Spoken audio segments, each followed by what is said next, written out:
आज हम राष्ट्रीय आय से संबंधित समुच्चय, यह हमारा 12वीं क्लास का मैक्रो इकोनॉमिक्स यूनिट 1 है।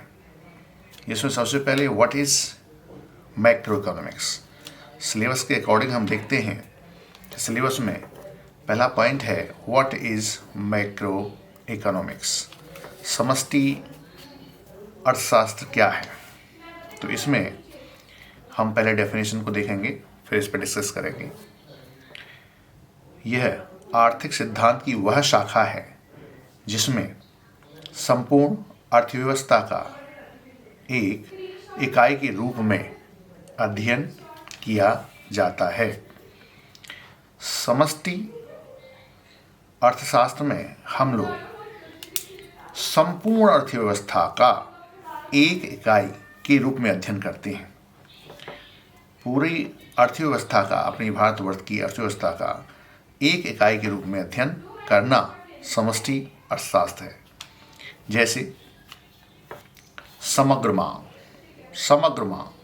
समग्र पूर्ति, सकल घरेलू आय, राष्ट्रीय आय, समग्र उपभोग, समग्र बचत आदि, ये सभी किसके घटक हैं?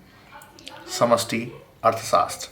हम इन सभी का अध्ययन, समग्र मांग का अध्ययन, समग्र, वैसे हम पहले 11वीं क्लास में पढ़ चुके हैं। 11th में हमने देखा कि मैक्रो वहाँ थी, माइक्रो इकोनॉमिक्स अर्थात व्यष्टि अर्थशास्त्र। व्यष्टि अर्थशास्त्र में हमने अध्ययन किया था कि हमने 11th में देखा था क्या? व्यष्टि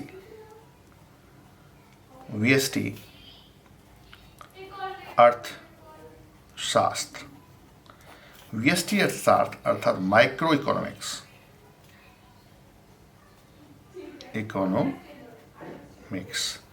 माइक्रो इकोनॉमिक्स में हमने देखा था, हमने वहां पर अध्ययन किया था एक फर्म का,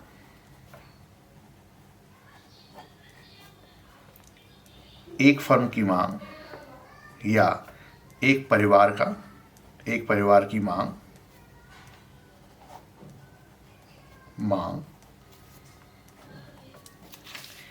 किसी एक यूनिट का अध्ययन किया था।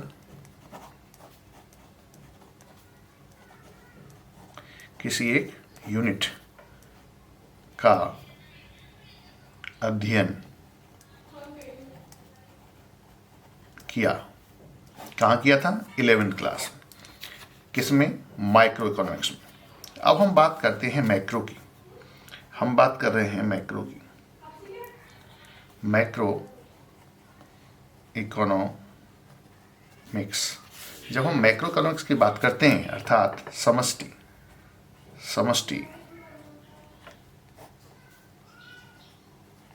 अर्थशास्त्र। समष्टि अर्थशास्त्र का मतलब, अब हम समूची अर्थव्यवस्था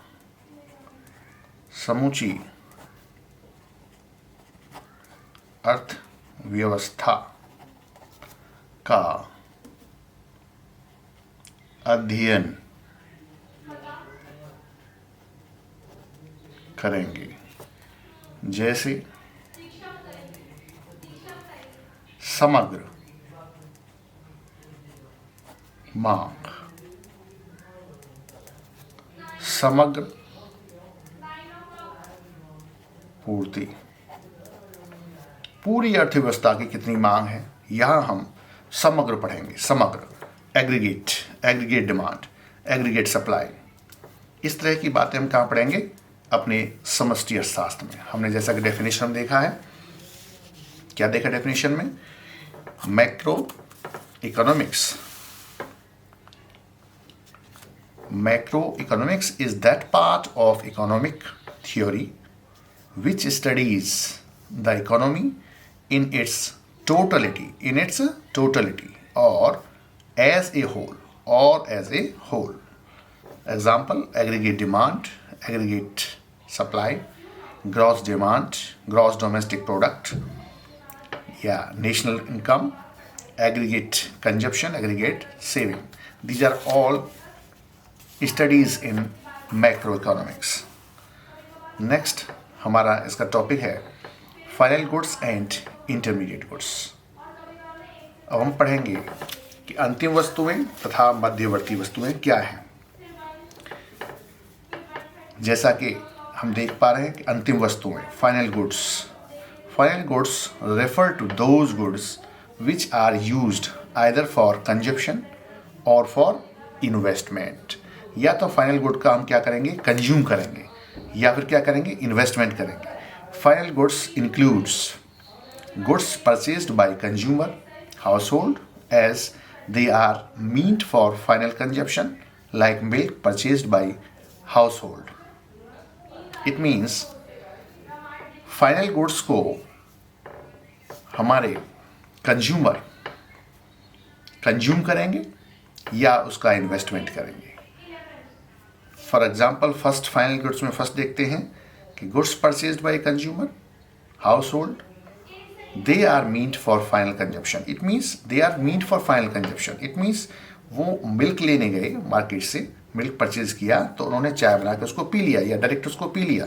इसका मतलब मिल्क को दोबारा से उन्होंने रीसेल नहीं करना है। These are the consumer which will consume the milk.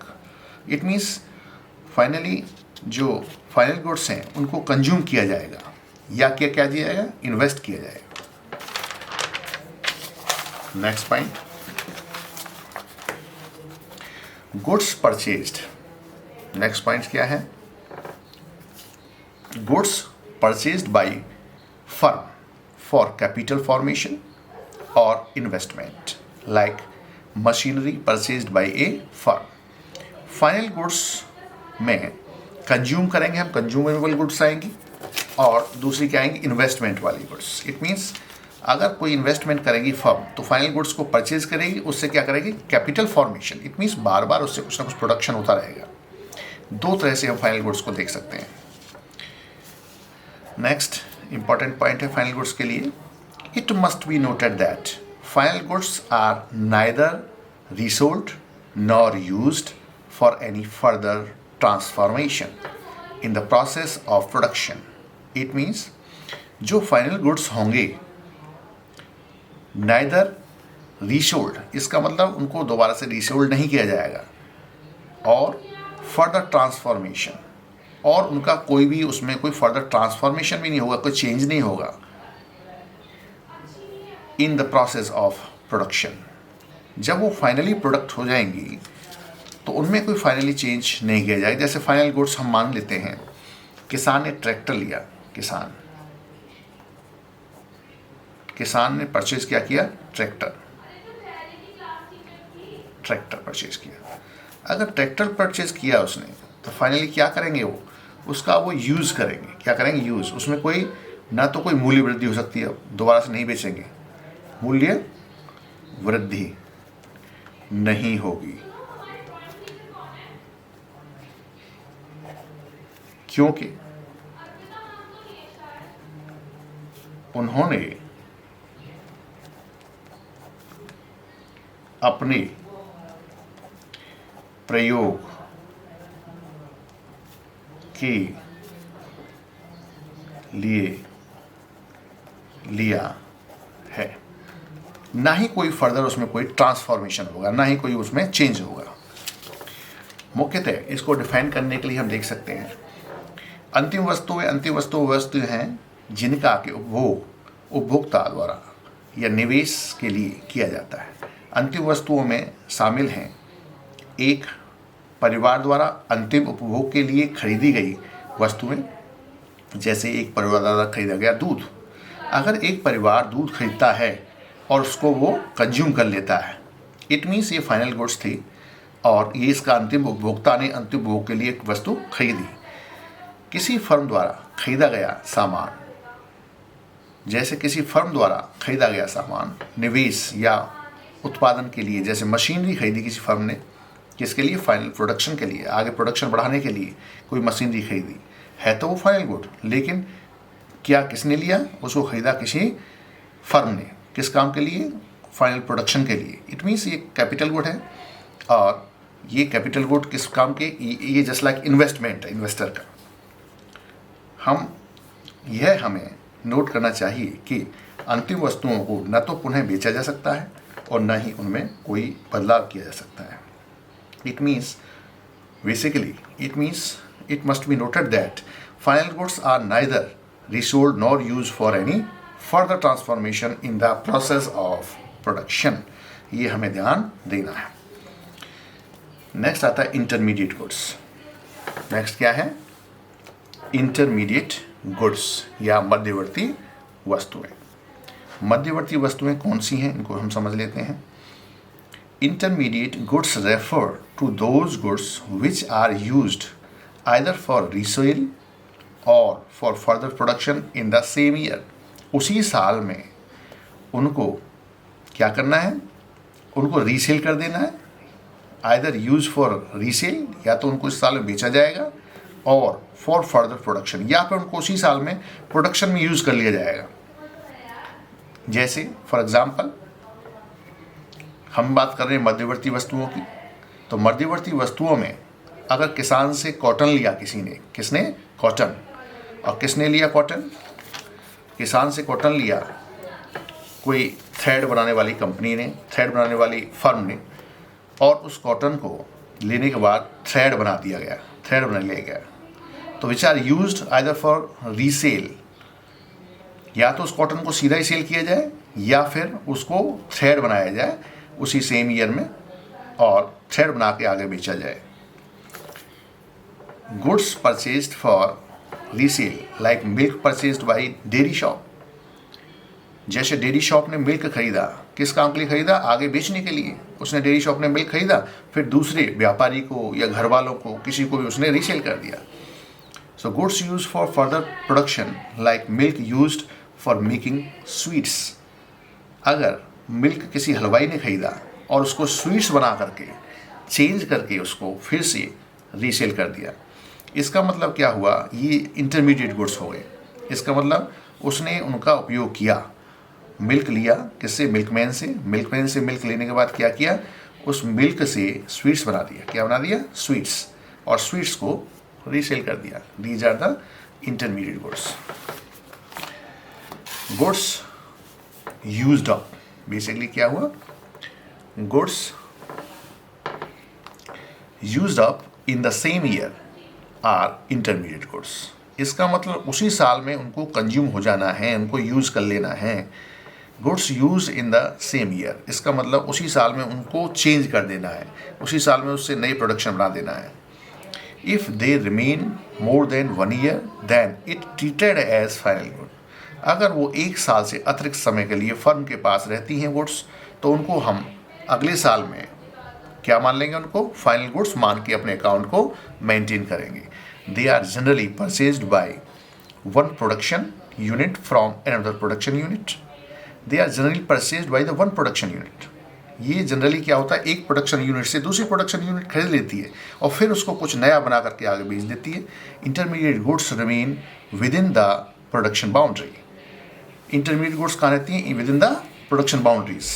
ये प्रोडक्शन बाउंड्री से बाहर नहीं निकली हैं, तब तक ये सभी इंटरमीडिएट गुड्स रहेंगी, जब तक ये प्रोडक्शन बाउंड्री के अंदर रहेंगी। They have derived demand as their demand depend on demand for final goods.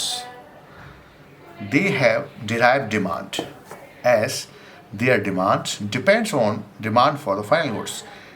Basically जो फाइनल गुड्स हैं उनकी डिमांड कितनी है, यह मार्केट तय करेगा, और उसके बाद उन्हीं के अनुसार से ये इंटरमीडिएट गुड्स की डिमांड उस मार्केट में होगी। अब हम देखते हैं मध्यवर्ती वस्तुएं। मध्यवर्ती वस्तुएं वह वस्तुएं हैं जिन्हें इस साल में या तो बेचा जाएगा या किसी वस्तु के उत्पादन में प्रयोग किया जाएगा। इसका मतलब मध्यवर्ती वस्तुएं वह वस्तुएं हैं जिन्हें इस साल में या तो बेचा जाएगा या किसी वस्तु के उत्पादन में प्रयोग किया जाएगा। जैसे अगर मध्यवर्ती वस्तुएं हम लेते हैं दूध का एग्जाम्पल। दूध अगर किसी डेयरी वाले ने खरीदा है तो वह उसी दिन या नेक्स्ट डे उसे क्या करेगा? बेच देगा किसी हलवाई को, और हलवाई क्या करेगा? उसको मिठाई बना करके फाइनल गुड बना करके बेचेगा। तो मध्यवर्ती वस्तुओं में शामिल हैं पुनः बिक्री के लिए खरीदी गई वस्तुएं, एक दूध की डेयरी द्वारा खरीदा गया दूध। बी उत्पादन के लिए खरीदी गई वस्तुएं, जैसे मिठाई बनाने के लिए खरीदा गया दूध। उत्पादन के लिए खरीदी गई वस्तुएं जैसे मिठाई बनाने के लिए खरीदा गया दूध। सामान्यतः ये वस्तुएं एक उत्पादक इकाई से दूसरी उत्पादक इकाई द्वारा खरीदी जाती हैं। यह मध्यवर्ती वस्तुएं उत्पादन इकाई के अंदर ही रहती हैं। क्या मतलब हुआ इसका कि ये मध्यवर्ती वस्तुएं उत्पादन इकाई के अंदर ही रहती हैं। जब तक ये उत्पादन इकाई में इनमें चेंजेस हो रहे हैं, ट्रांसफॉर्मेशन हो रहे हैं, बदलाव हो रहे हैं, तब तक ये सभी क्या हैं, मध्यवर्ती वस्तुएं बनी रहती हैं। जैसे हम लें लकड़ी का एग्जाम्पल। अगर लकड़ी का हम एग्जाम्पल लेते हैं कि लकड़ी किसने ली, लकड़ी खरीदी गई, किसने खरीदी, लकड़ी के काम करने वाले व्यक्ति ने, और उसने उससे बनाया एक चेयर बना दिया। अभी भी लकड़ी वाले ने लकड़ी खरीदी, उससे चेयर बना दिया, मध्यवर्ती है। चेयर को कहाँ ले गए, चेयर को हमने एक शॉप में बेचने के लिए ले गए। शॉप में उसको चेयर को रख दिया, शॉप में, और यहाँ चेयर पड़ी है। अब चेयर को फिर से क्या किया हमने, शॉप से आगे बेचने के लिए रेडी है। इसका मतलब यहाँ भी मध्यवर्ती है, यहाँ भी मध्यवर्ती है, यहाँ भी मध्यवर्ती है। जब इसको कोई हाउस होल्ड, कोई व्यक्ति अपने घर के लिए क्या किया, अपने घर के लिए, मान लिया मैंने अपने घर के लिए, अपने यूज़ के लिए, अपने घर के लिए इसको मैंने परचेज कर लिया, तो अब क्या हो गई, ये फाइनल, क्या गुड हो गई है, फाइनल गुड। जब तक यह 1 2 3 स्टेज में थी तो ये कैसी थी, मध्यवर्ती। इस स्टेज में कैसी थी, मध्यवर्ती। और जैसे ही मैंने खरीदा तो ये कैसे होगी, फाइनल, क्योंकि मैं इसको आगे नहीं बेचूंगा, ना ही इसमें कोई चेंज करेंगे, ना ही कोई इसकी लागत बढ़ेगी। यहाँ हर स्टेज पे लागत बढ़ी है। लकड़ी खरीदी मान लिया 1000 रुपये की, इसको बनाने में समय लगा, लोहा लगा, लकड़ी में मेहनत लगी, मेहनत लगने के बाद इसको चेयर बनाया गया 1500 रुपये। चेयर वाले ने चेयर बेच दी किसको, शोरूम वाले को, मान लिया 2000 रुपये फॉर एग्जांपल। 2000 वाले चेयर जिसने खरीदी उसने इसको बढ़ा करके और 2500 में किसको बेच दिया, फाइनली घर के यूज़ के लिए। अब 2500 में इसने ले लिया, अब इसको आगे 2500 से ज़्यादा नहीं बेचा जाएगा, अब इसको यूज़ किया जाएगा 2 4 साल 6 साल 10 साल, जब तक ये खराब नहीं होगी। कुल मिलाकर के यहाँ पर हम देख रहे हैं कि इस वस्तु में बदलाव भी हो रहा है लगातार, चेंजेस, और इसकी कॉस्ट भी इंक्रीज़ हो रही है। लेकिन जब तक कॉस्ट इंक्रीज़ होती रहती है तब तक ये मध्यवर्ती है। जहाँ कॉस्ट फिक्स्ड हो गई और फिक्स होने के बाद हमने परचेज कर लिया अपने उपयोग के लिए, अब हम इसमें कोई चेंज नहीं करेंगे, तो ये क्या होगी, फाइनल गुड। इसको हम ऐसे समझ सकते हैं। आज का टॉपिक यहीं तक रहेगा बच्चों।